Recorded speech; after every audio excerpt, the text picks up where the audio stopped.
How do you read Vance? I know you're Trump, but how do you read Vance? You know, I think he was a very interesting pick for VP. And I think over the course of the campaign, what we're beginning to see is because he's so vocal and probably because he's a lot younger than Trump, he has a very unique communication style. And when I say unique, it is similar, I guess, to Trump's in that he says what he thinks and what he feels. And that has to be honed in. And I think that there has to be a level of accountability. And I do believe he is moving towards that level of accountability.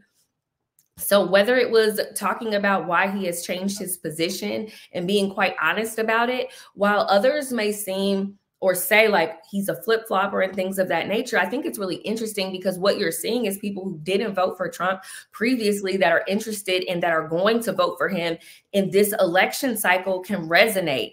And I think that Trump choosing him as a VP pick is very indicative of saying, I can work with people who have either spoken bad about me, said ill things, and I'm going to be able to work with them to not only accomplish the vision of this administration, but to also get the agenda done. And I think that that was the goal in picking him. And I think that he comes off as someone who was a never Trumper, an anti-Trumper. I believe he called himself a never Trumper. Yeah.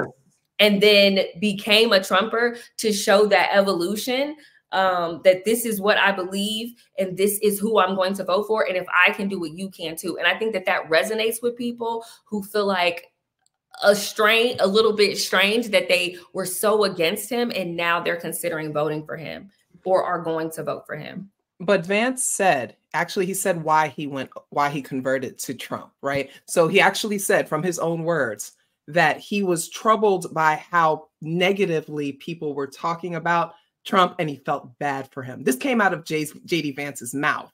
And he said he didn't understand why people were attacking him so much, even though he didn't agree with him. He thought it was kind of messed up that people were attacking him so much, so he became sympathetic to him. So it's not about the evolution in that sense. What I think he saw was opportunism. Word matter. Yeah. Opportunism. Yeah, and that's really it. And so if we've read The Handmaid's Tale and we've read all of these dystopian novels, which have naturally become history books, we can see JD Vance as the commander, right? As someone who converted to, who went from being a gay atheist to being a married Catholic.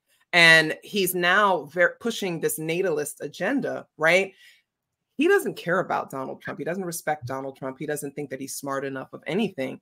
He actually sees himself as the next president because his own party may invoke the damn 25th Amendment to get Trump out of there and kind of slide him in. So we have to watch for that. And for me, the way I look at it, I'm like, that's good politics, right? That is the same thing that actually happened with Kamala Harris when they pushed Biden out and slid her in. Thanks, James Clyburn. You know, I think that that's good politics. That's how American politics works.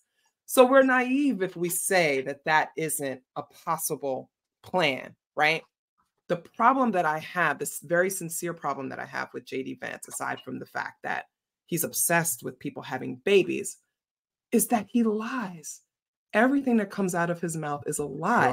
At least there are Republicans that I'll listen to, like a Mitt Romney or John McCain or what have you, and I may not have agreed with them, but they were not lying every single sentence that was coming out of their mouths, right? And so I get that you support Trump and the agenda and things like that, but can you at least, as among your family here, right? Because we are, listen, we believe in redemption and recovery. We are family. You might not get the big piece of chicken at the cookout, but we'll give you a hot dog. Now, sis, can you just admit that this man lies? Pretty much everything that comes out of his mouth is not true. Can you at least say that? Okay, well, so then that's why this conversation becomes difficult because we are functioning gaslighting in the truth. We are operating in the truth here, whether we agree or not, right? Well, let me ask you a question, Whitley, which is I think is an interesting one. There are moments where he certainly got pressed, and so did Walz. I want to get to some of Walz's, because Walz on that China thing was weird to me, and I thought his response was terrible. Strange. But I also thought it was strange. We'll talk about it in a second. But I also thought it was strange that Walz presented a very clear question to JD Vance, which was, did Donald Trump lose in 2020? All he had to do was say yes and not look like a crazy person. And I don't think JD Vance believes that Donald Trump was cheated. I think JD Vance is quite reasonable and smart. I'm sorry, because I'm reading your face and I want to make sure I don't want to make assumptions, right? Do you think Donald Trump legitimately lost the election in 2020? Yeah, I think that Donald Trump lost the election, which is why he's not president right now. No, do you think he legitimately lost? That was my question. I don't know about legitimately lost, but this is what I'll say. That there were irregularities when it came to the election, and the irregularities came when they changed the rules for COVID, which allowed things in Pennsylvania that had never been allowed before, like ballots being able to be counted well after the date that they were submitted. Now, COVID came in March of 2020. He was already president. Sis, what are you talking about? Like, gaslighting. Like, sis, COVID had nothing to do with the election. Again, that's why you won't acknowledge. Well, she's right. She's right. Okay, so we didn't change laws for the election during COVID. That's a complete. How did it affect the election? That's fine. We No, can. no. Hold on. Again, I'm going to fact check everything because I believe in the truth. COVID came February, March of 2020. The election wasn't until that November. And so to encourage people to go to the polls, they absolutely created greater opportunities for, what do you call it? Early balloting, mail-in balloting.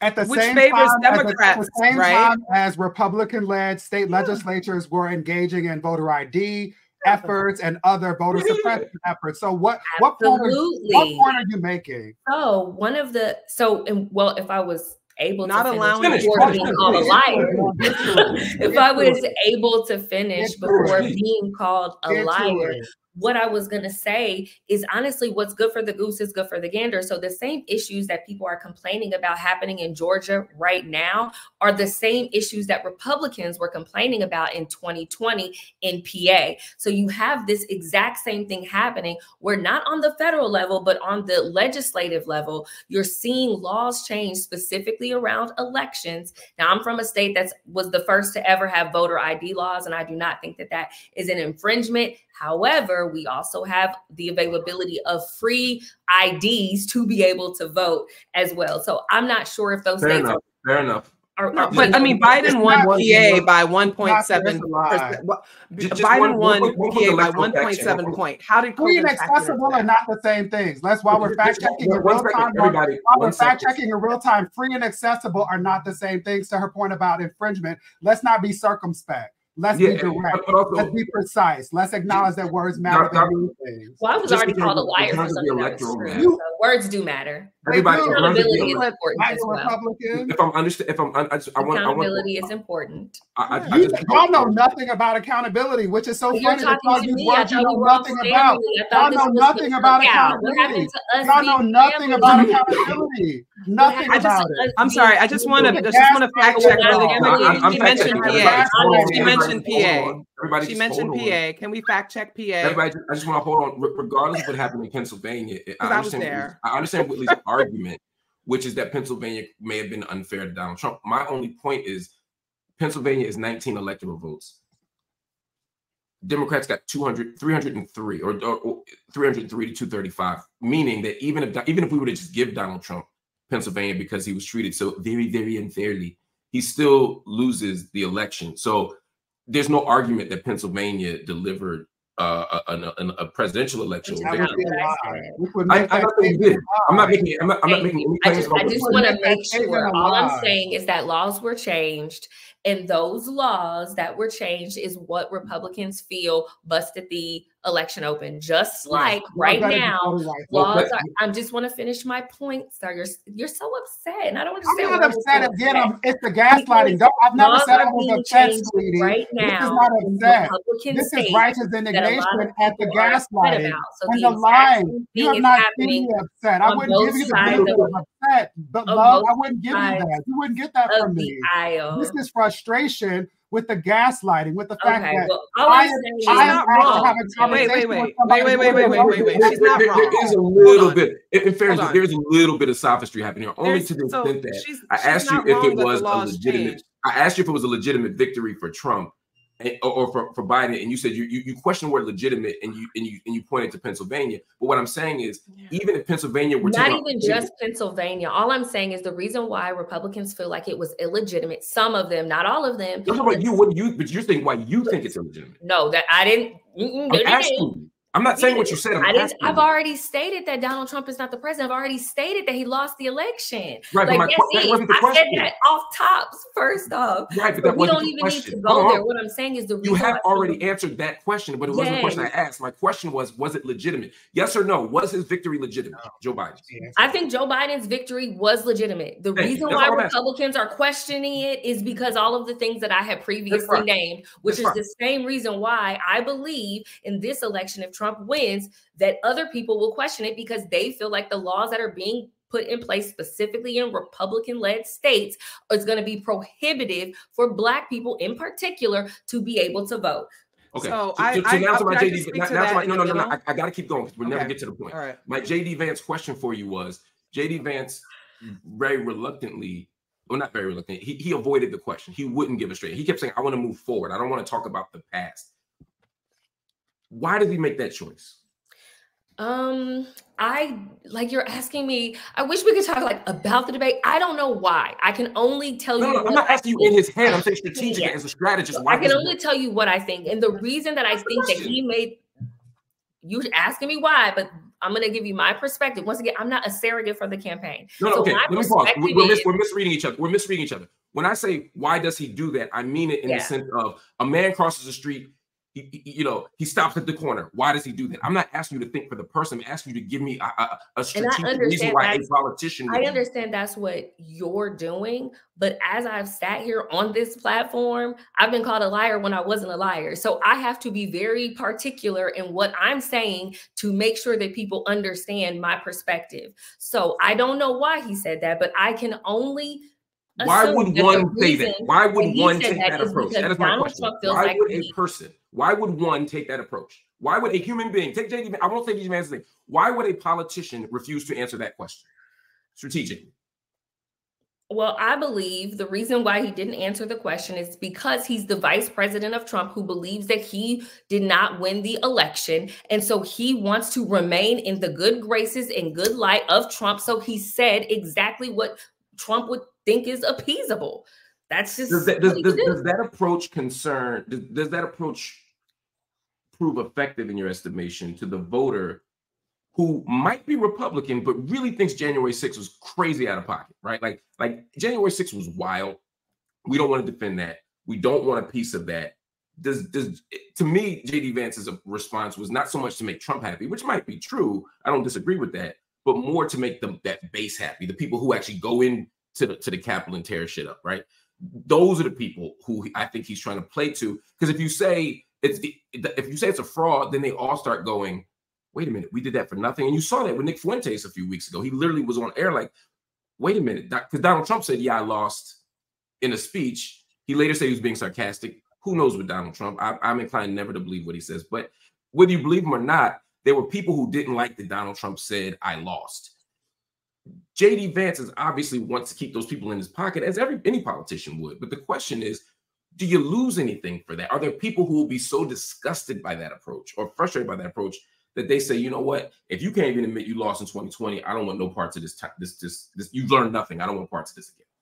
I'm going to be honest. I don't know if this is a big issue for undecided voters. I think the people that are going to vote for Trump are going to vote for him hands down. The people who are not, that absolutely hate him, are not going to vote for him. And I don't think that this issue in particular is a make or break issue, because I don't believe they're undecided because of January 6th. That's what I'll say. David, a very easy question I thought was asked to Tim Walz, which was, you said you were in China on this date. Turned out you didn't get there for a few months later. How do you explain that discrepancy? Now, the frustration for me was, it was like, again, when I used to ask my teenage child, if the homework was done or what happened at school, it was like, I heard everything. I heard Donald Trump 17 times. I heard everything but the answer, and then at the end, he gave the answer. To be fair, he did eventually say, I misspoke. Yeah. But it seemed like he got caught in a lie and he didn't want to say, you know what, I was telling a tall tale, the drinks was flowing. I started yapping and telling a bigger story than I should have. But it seemed to me like he gave Republicans free ammo. And did, period, full stop. And let me go back to, while we're in the space of talking and community, Tiara, I appreciate the candor with which you answered the previous question. Again, so this is not lost. What you are experiencing is nowhere near anger. I wouldn't give you that. I wouldn't be on this platform with that. It is frustration with everything I experienced before that, which is gaslighting when we actually can't have conversations that are honest and based in facts. So thank you for your last intervention. Asked and answered, Mark. Unless I missed something, we can move on. Well, Femini, so what do you make of it? David is answering it. He's saying, yeah, it wasn't a good look. What do you make of it? What's the question? Tim Walz lying about being a friend. And I hear, I see some liberals online kind of defending Walz by saying, what did he lie about? Well, because what they're trying to make it seem as if when he was in China. Yeah, you know what? So they're trying to hold on a minute. Let me say, they're trying to make it seem as if Republicans are just being petty about the dates. Yeah. But it's not just that he was there a couple. It would be like me saying, yeah, I was in the World Trade Center on 9/11. They find out I was there August 11th instead of 9/11. I was only off by a month. No, it's not just the month. It's what happened that day. Yeah. He was lying. And he has a habit of overstating what he does, whether it's that's kind of what we do. Yeah. And there's sometimes where I give Tim Walz a pass, right? Wait, Mark, finish the sentence. What's at the other end of that sentence? What are the other examples to make that statement? Yeah, that's what I'm about to say. That's what I'm saying. I gave him a pass on the IVF thing, right? Where he said, you know, I wouldn't have a family if not for IVF. He didn't have IVF. His wife never did IVF, but she did do IUI. She did some other things. Right. There's a big difference between IVF and IUI, but I understand that a lot of people don't. But there are a lot of people who don't know those distinctions.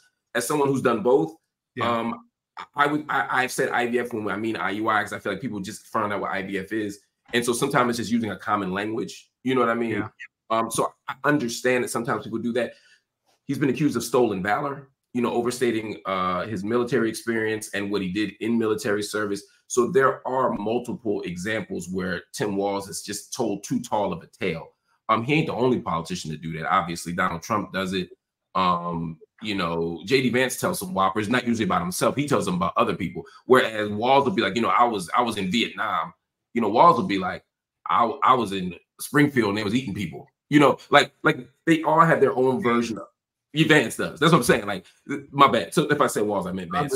So like there's a way that they all tell these kinds of lies, but there's a particular thing that Walz keeps getting jammed up on.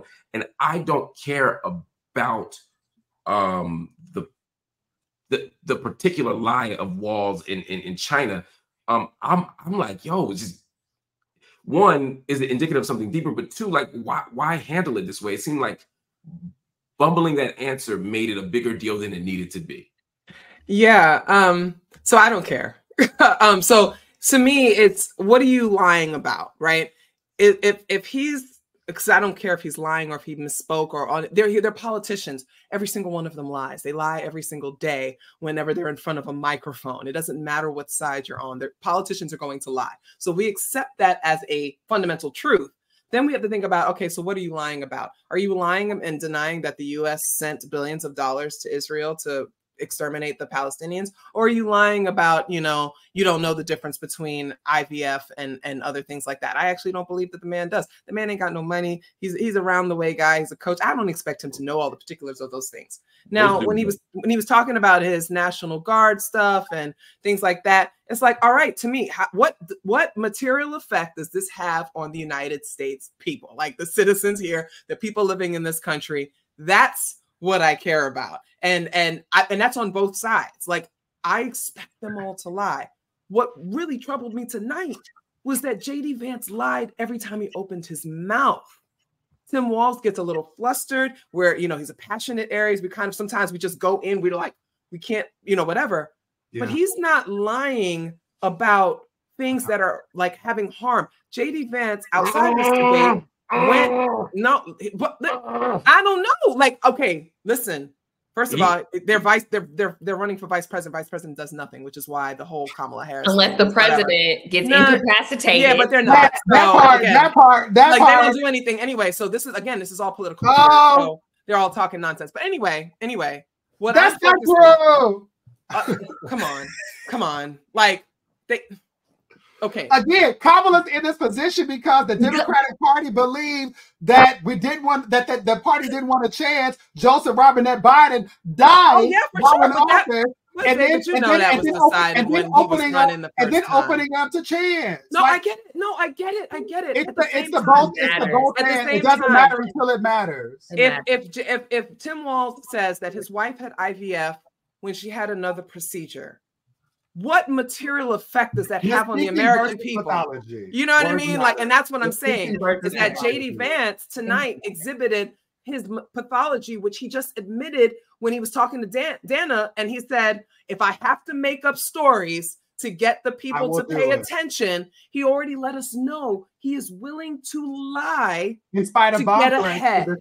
Tim Walz is not doing that. Tim Walz is not actually coming out and saying, I'm going to lie to win votes. I think that he's a knucklehead. Or steal, or inspiring insurrection. No politician is 100% honest. No politician is going to get it right every time. No person is. So I think what the voters have to do is decide, is this person intentionally lying to reconstruct a narrative to get me to vote, or is this person like lying because they want to make themselves look better or what? You know what I'm saying? Like, that's the stuff. I'm not giving Walz a pass. Again, aside from him signing in Prince Rogers Nelson Way, I don't actually care much. You know, what I care about is that he has not signed a bomb that was being sent to Israel to exterminate. Not yet. That's all. But he promised. He could. Because that is the Democrats. They, this is the government way. They like doing that. They're like, kiss. We're gonna. Were you satisfied? What did you make of his response? I think it could have been a really great moment, I think, for him to just kind of atone and say, oh, I thought I was, but because he did go, like, he did not go, but he did have his dates mixed around. He is a little bit older. I don't think he's being malicious when he is misspeaking. He said, I misspoke when they pressed him. I don't think he's being malicious when he misspeaks. I will say that. The problem is he tends to misspeak kind of a lot. He tends to elaborate and exaggerate things and make things seem like they are when they weren't. And he was at war while I wasn't at war. I carried guns in war.